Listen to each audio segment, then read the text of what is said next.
Hello, welcome to lecture number 8. In this lecture, we are going to look at one of the most widely used optical detectors, which is based on the PN junction.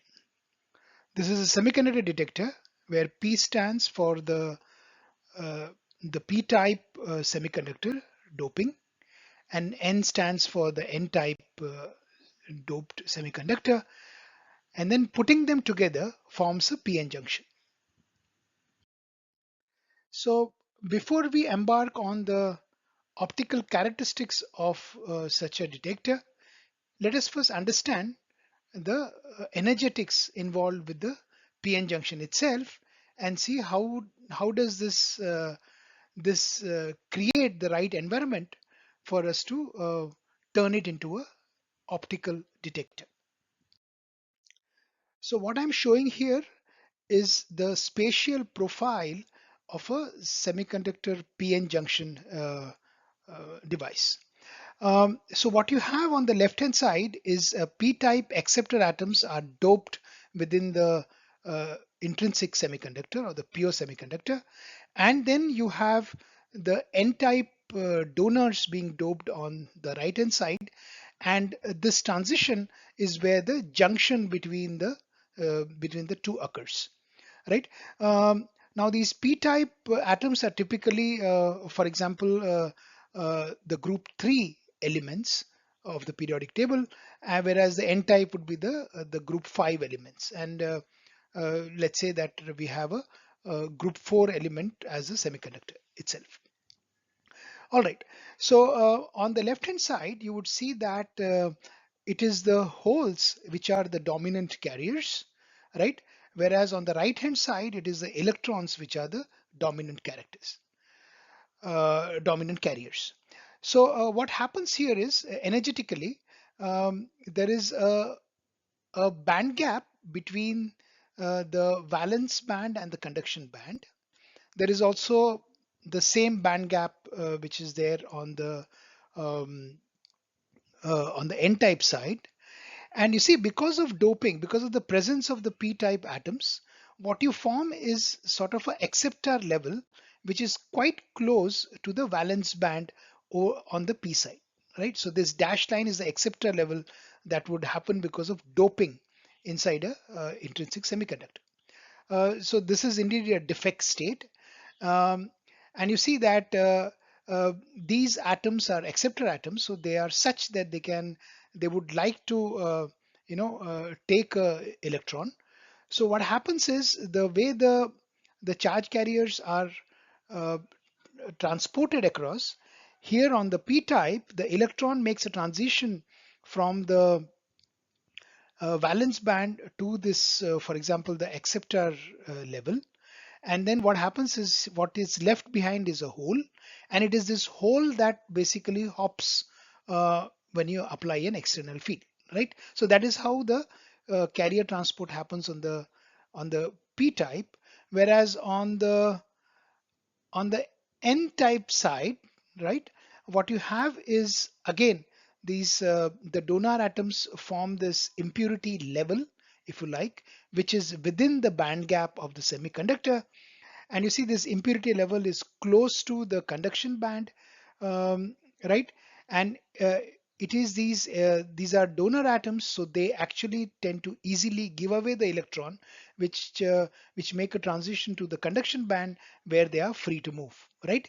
And it's this is this motion of these the dominant carriers being electrons here, and the dominant carriers being holes on the left hand side, is what really leads to carrier transport. All right. So so what happens now? Let's concentrate on the junction region.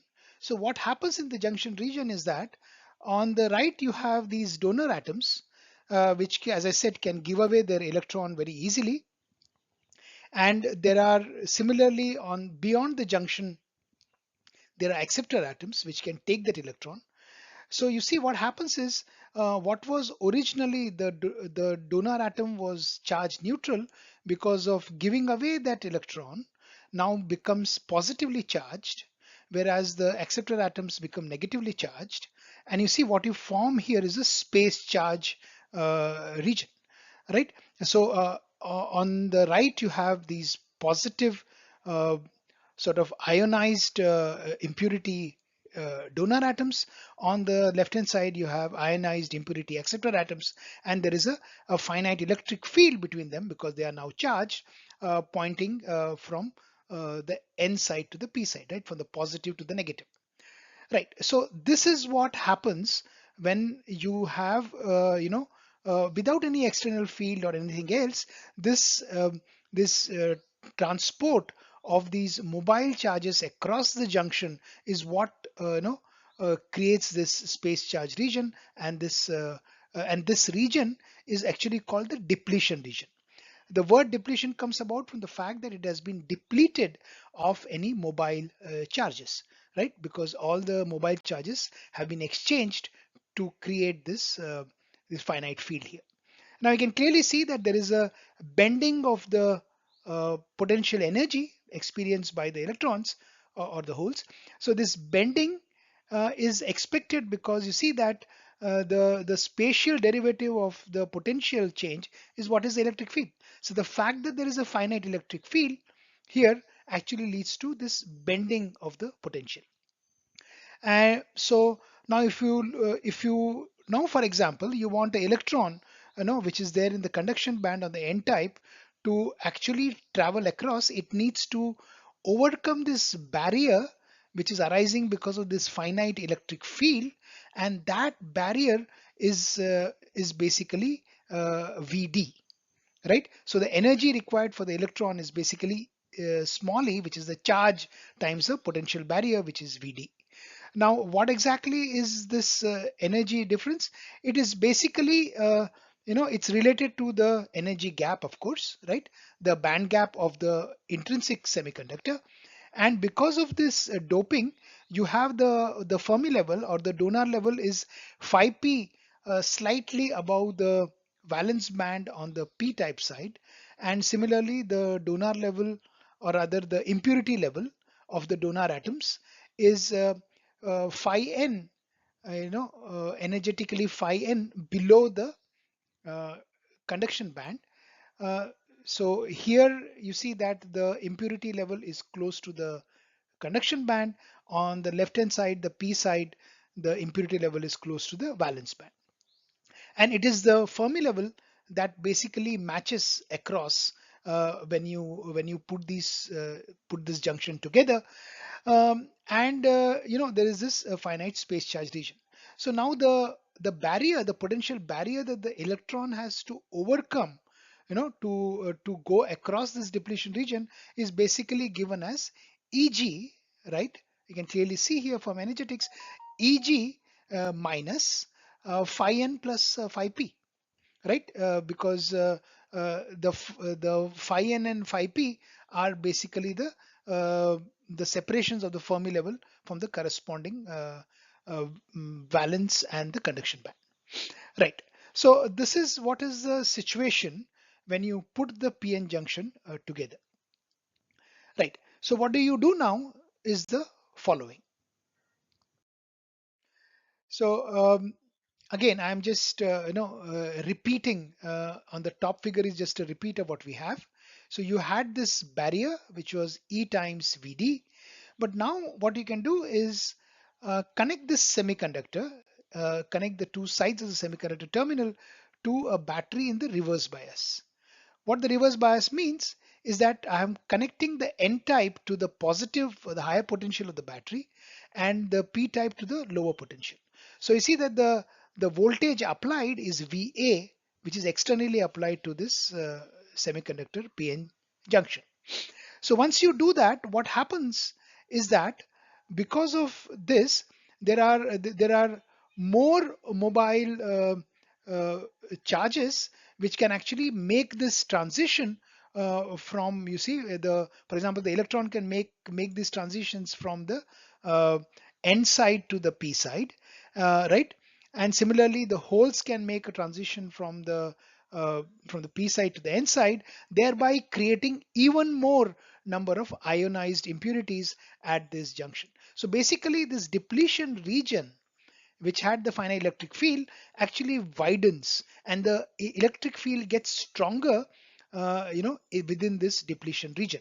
And what is now the energy? So now the original EVD, which was the barrier without applying the external field, it now increased to E times Vd plus Va, where Va is this applied potential, which kind of further separates out the barrier for the electrons as well as holes. So for the electrons, energetically they need to climb this hill to go from n type to the p type, whereas similarly the holes need to they are going down because they are negatively charged. This is a hill for the holes to climb up and go from the p side to the n side, to for example for conduction, right? So this is a situation when you create this kind of large space charge region, a strong electric field within this depletion region. So now what is the use of all this? So what happens is the following. um, there is, because of this large barrier which is arising out of this strong electric field, now the following is happening. Moment a photon, for example, falls on this junction region, preferably, what you would get is that the electrons which are present in the Fermi, in the valence band, uh, they get excited and the go to the conduction band, or for that matter, they could make a transition to the impurity level. So got a conduction band. So you see what happens is these, for example, the electron will be swept, towards the right because of the electric field, and the hole is going to be swept towards the left. So you see that these moving charges across this depletion region, for that matter anywhere else, is what is going to lead to a current that is going to flow, right? So remember that the direction of flow of current, we have applied the battery, so it's that way. So in our picture here on the top, uh, the current flow is going to be anti-clockwise, and you see this. So this electron being swept to the right is precisely contributing to that current.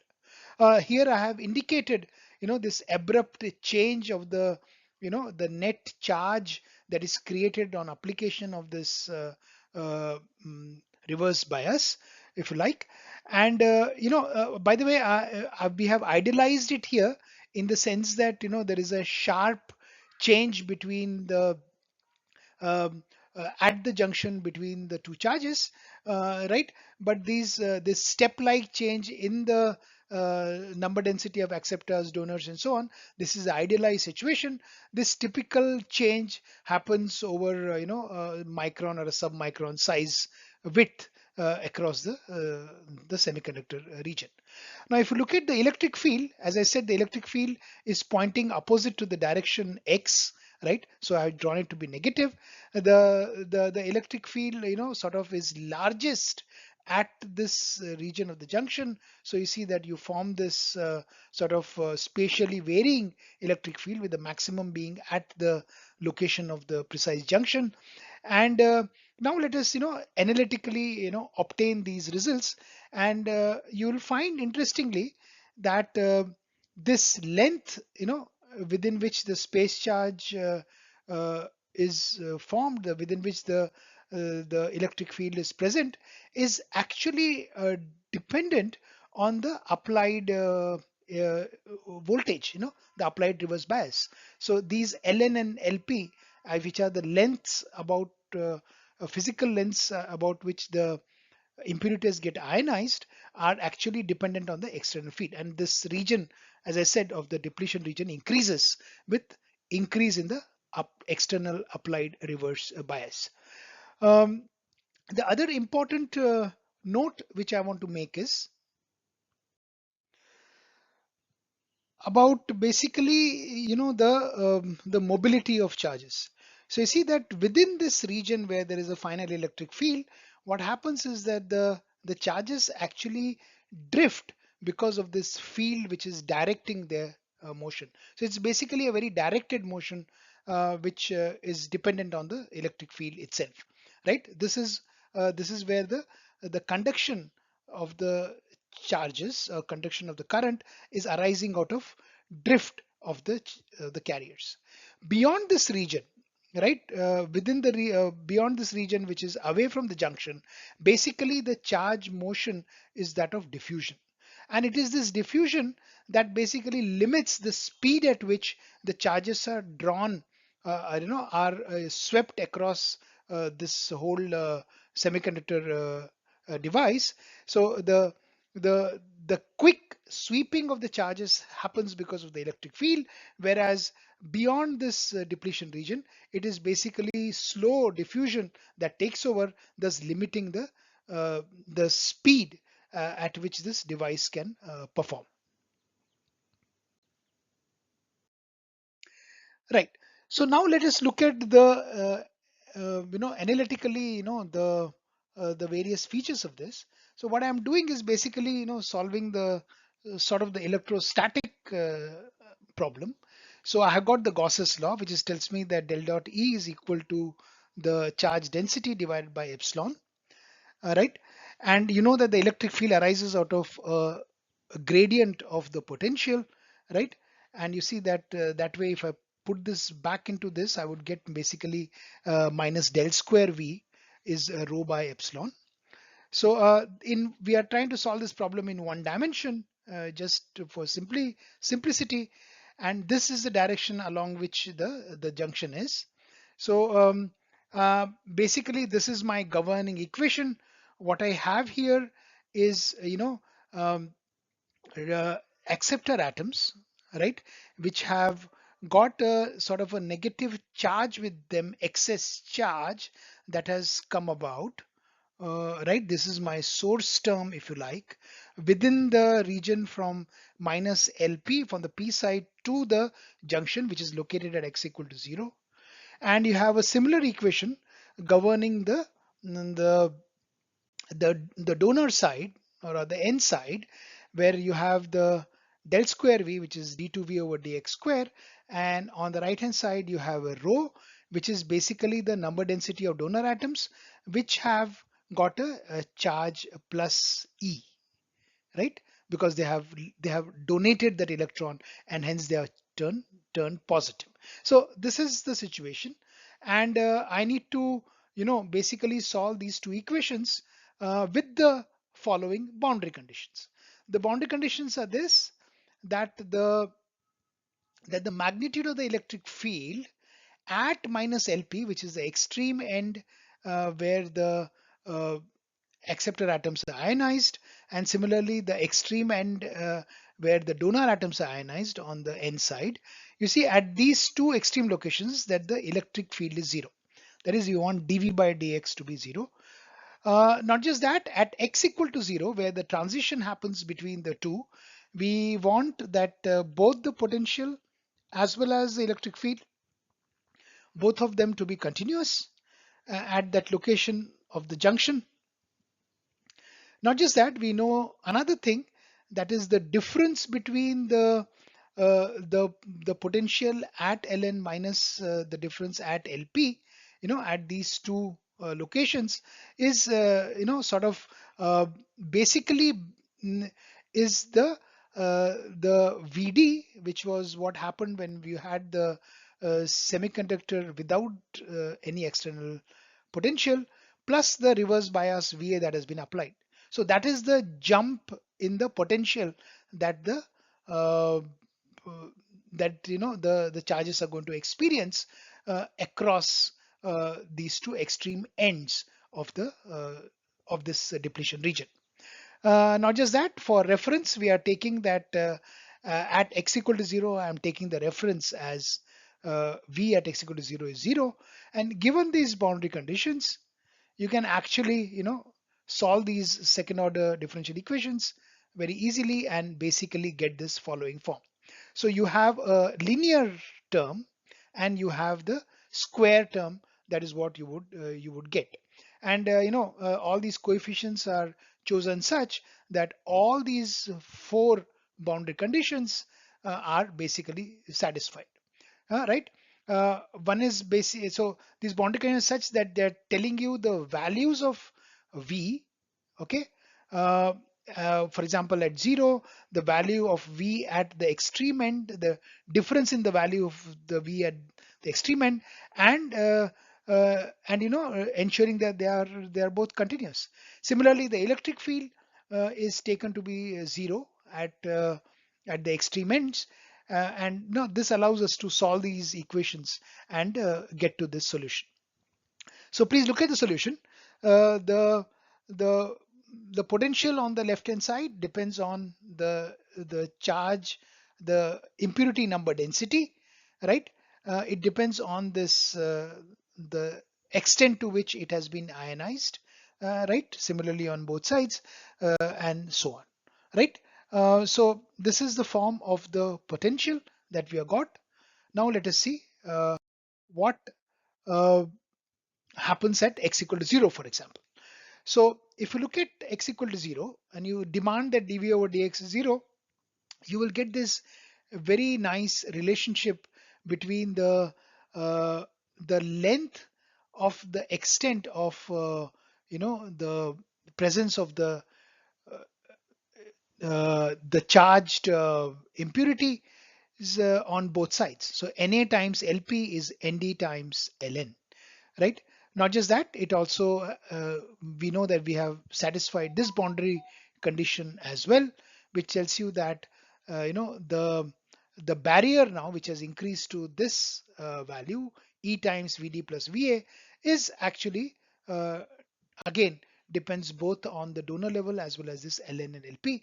And you see, one can invert these equations, use these and invert.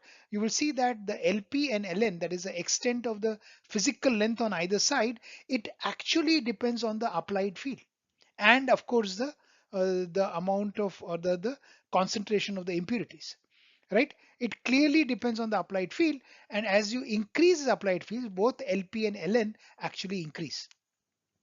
Not just that, you can now look at dv over dx from our previous slides equation, and you would get the electric field to be such, right? So on either side, you have got this electric field, and and the maximum value of the electric field is basically at x equal to 0. And you can take this limit and check it out for yourself.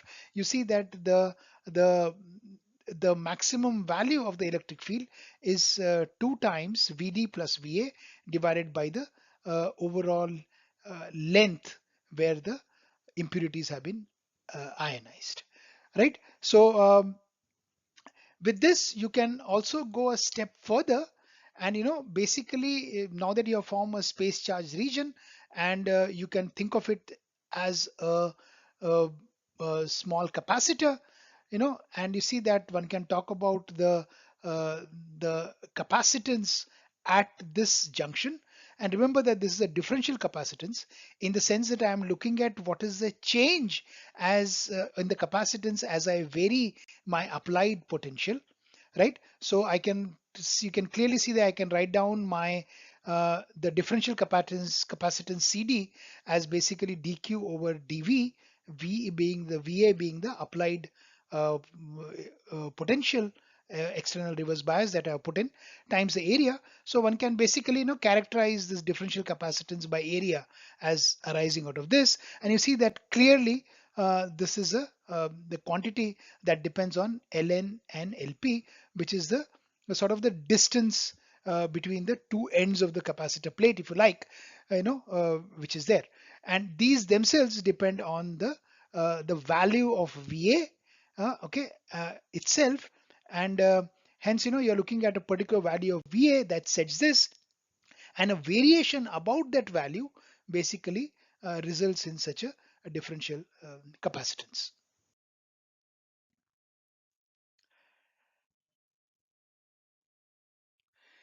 Right. So this slide talks about the photo detection process at this PN junction. So you see that there is this uh, extended depletion region because of the external reverse bias. And then you see that if I come in with a photon and the electron is released from the valence band to the conduction band, so you see that the electron is swept across within this region towards the n side, whereas the holes are swept towards the p side.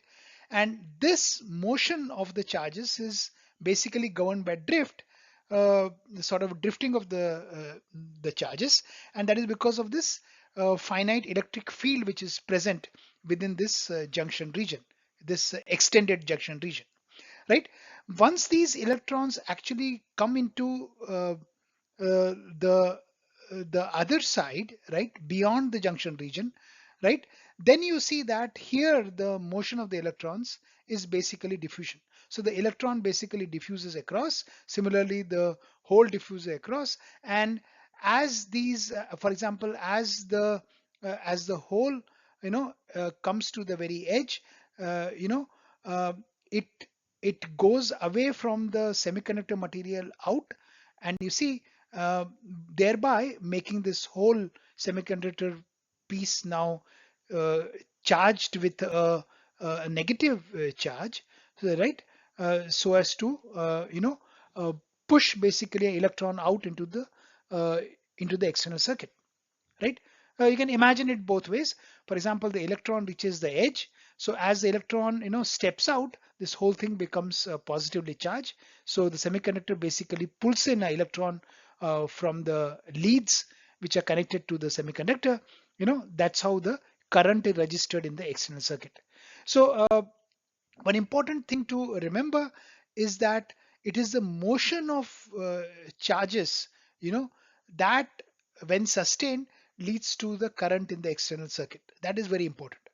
If at some point the charges, the electrons could be, could meet with a hole and recombine, so then you see that charge carrier is lost to the current in the external circuit. So that is the important thing to realize. It is the motion of charges that needs to be sustained for you to register it uh, as a current in the external circuit. Now this is just reinforcement of the things which I have been saying, that because of the strong electric field in the depletion region, there is an increased drift velocity. There is a reduced transit time, certainly because the electric field is large, the acceleration of the charge across is large, so the velocity is large, so transit time is small, and hence this leads to faster response time. The other important thing is that larger the depletion region, there is a reduced junction capacitance, clearly. So because you see that, remember that capacitance goes like is proportional to area but inversely proportional uh, to D, right? The distance between the two capacitor plates. In this case, as you stretch this depletion region out, the the distance between the two capacitor plates is increasing, right, equivalently, and that is what leads to reduced junction capacitance. Not just that, once you have this large region, which is the depletion region now, in presence of the external field, this leads to a larger region where photosensitive or the photoelectrons can be created, right?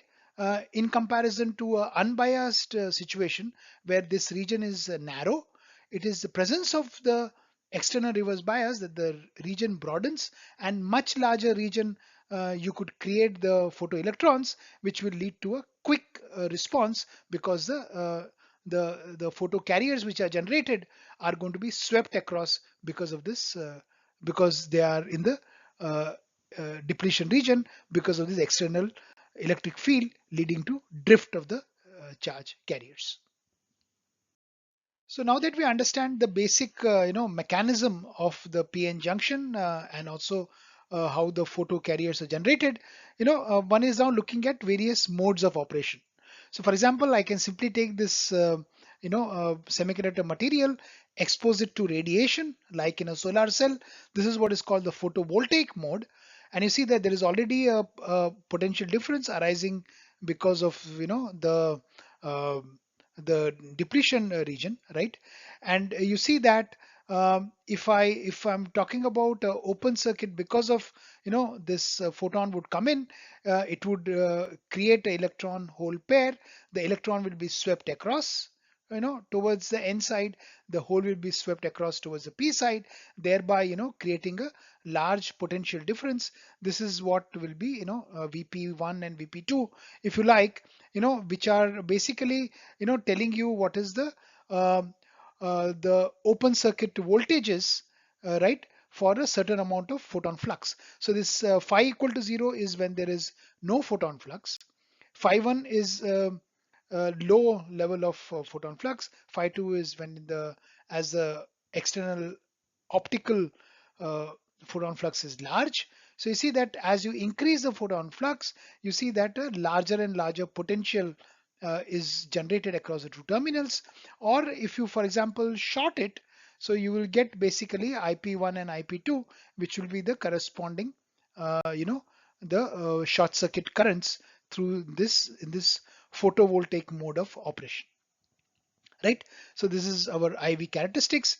Uh, Now you can clearly see that towards the positive potential side, this is what is the positive bias, and on the left hand side you have the negative bias. So remember, in for our photo detection, we are going to utilize the reverse bias or the negative bias. So you apply reverse bias potential external, and imagine this idealized situation where I have put in no load at all. You see, so you see that that, let's say, is minus VB, and this is the sort of current that would value of the current that would flow in for different values of the input photon flux. So as you increase the photon flux, so this phi equal to 0 will be sort of the dark current. As you increase the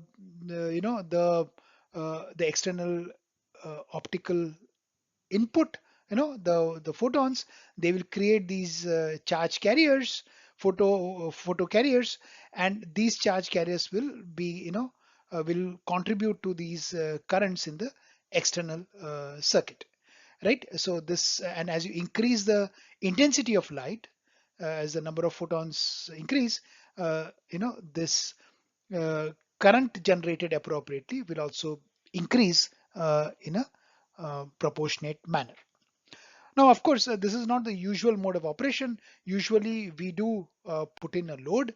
So once you put in the load, then you see that this is how the IV characteristics look like. Minus VB is sort of uh, just uh, the external uh, voltage which is applied in the reverse bias. RL is my load. Again, in a similar fashion, you see that the potential drop, across the RL itself changes for example, for various values of the potential, because you see that the potential across the PN junction itself varies in this manner in presence of the uh, load. So one can basically detect what is happening here by measuring the potential across the load resistance that one has put in.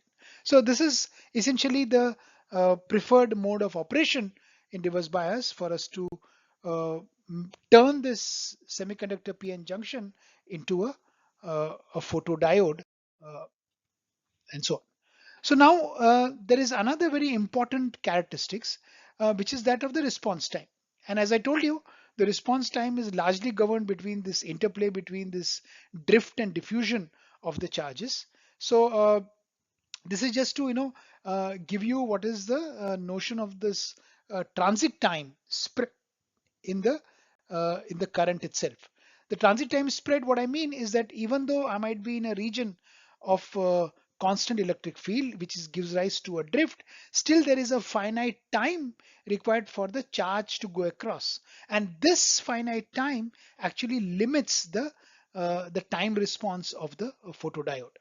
Now you see um, I'm considering he's here basically a piece of semiconductor material which is largely under a constant electric field, or imagine that the depletion region is extremely large, which encompasses this whole semiconductor piece, right? This is just an idealization, just to emphasize on this business of transit time spread.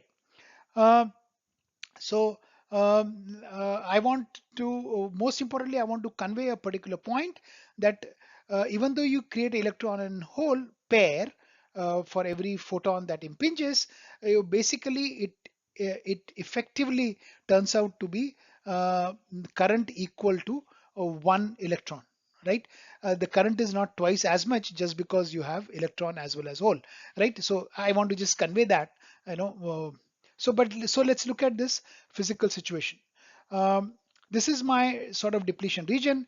VE is the drift velocity of the electrons, which is going to the right. VH is the drift velocity of the holes, which is going to the left.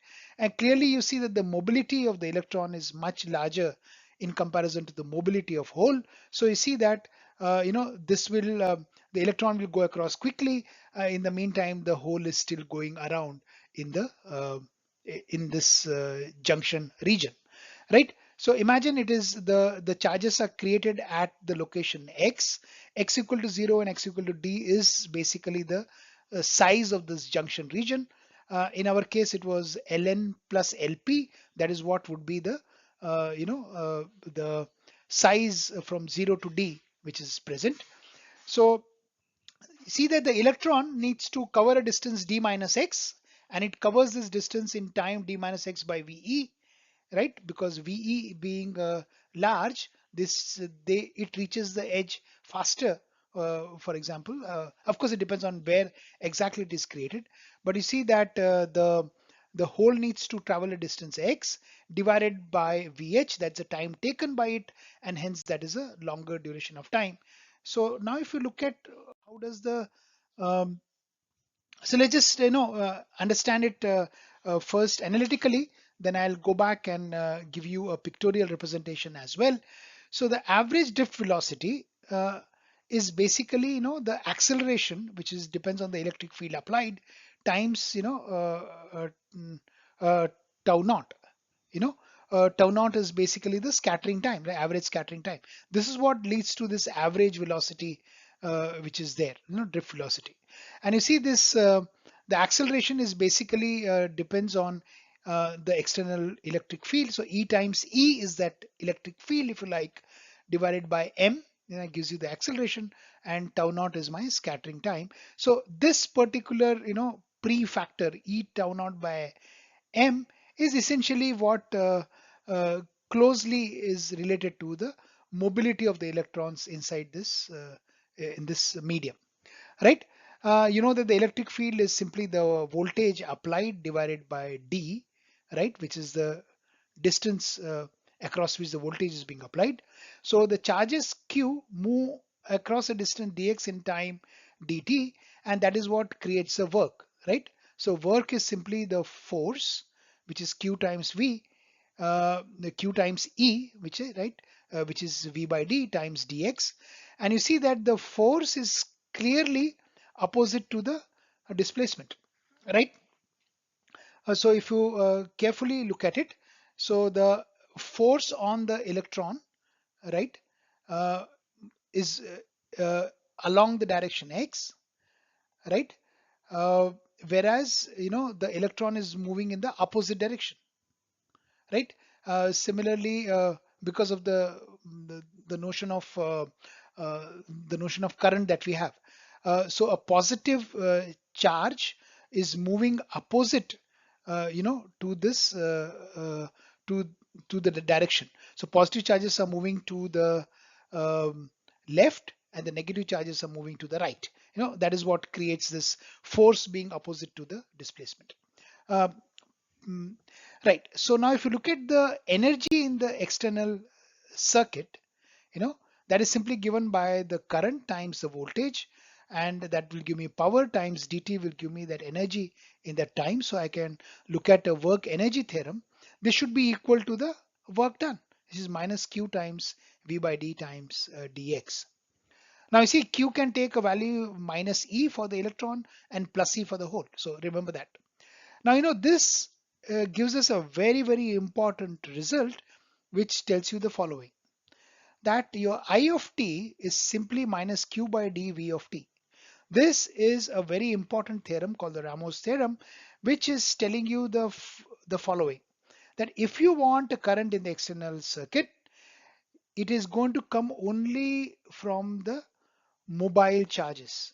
It is the mobile carriers that create current. Stationary carriers do not create current in the external circuit. So it is the motion of these charges which needs to be sustained for us to get current in the external circuit. All right, so now we can look at the two currents. The whole current is simply, for Q I put in plus E by D, and for V I put in the minus VH. Remember, they are going to the left, so I'll get my whole current. And similarly, I can get my electron current, where electron is minus E by D times VE. So you see that my total charge, which is induced in the external circuit, is basically current times time, right? So what is the current here? It's E times VH by D into X by VH. Similarly, E times V by D into D minus X by VE. Now, if you just rearrange and this is, rearrange and cancel, you will clearly see that what we get at the end of the day is, this, remember that this VH and VE correspondingly get cancelled in these terms, and what we get is the total charge induced at the end of the day is just E for a electron hole pair. So remember that just because there are two carriers doesn't mean we have twice the current, but what you generate is basically, for every photon you generate a, a charge transport or a current comprising of a current pulse comprising of a single electron. To look at it pictorially, you can see it this way. This is my whole current as a function of time. This is the number of holes I have generated, let's say, right? And E times VH by D will give me my current due to one hole, right, times the number of them. And similarly, current due to the electron is same number N here times uh, the current due to the electron. And the duration of time is D by VH, in this case D by VE. So combine these two, and what you get is basically, this is my total current, right? Wherein we are actually very close to this green line uh, for the whole current. So you see that even though the current contribution from the electron has died out, it is the slower whole contribution that continues to remain on. So this is how there is a transit time broadening happening in time because of the finite speed at which the hole is going across, which is smaller. The mobility of the hole is smaller than that of the electron, right? So the total, if you think of in terms of charge densities, one can look at it this way.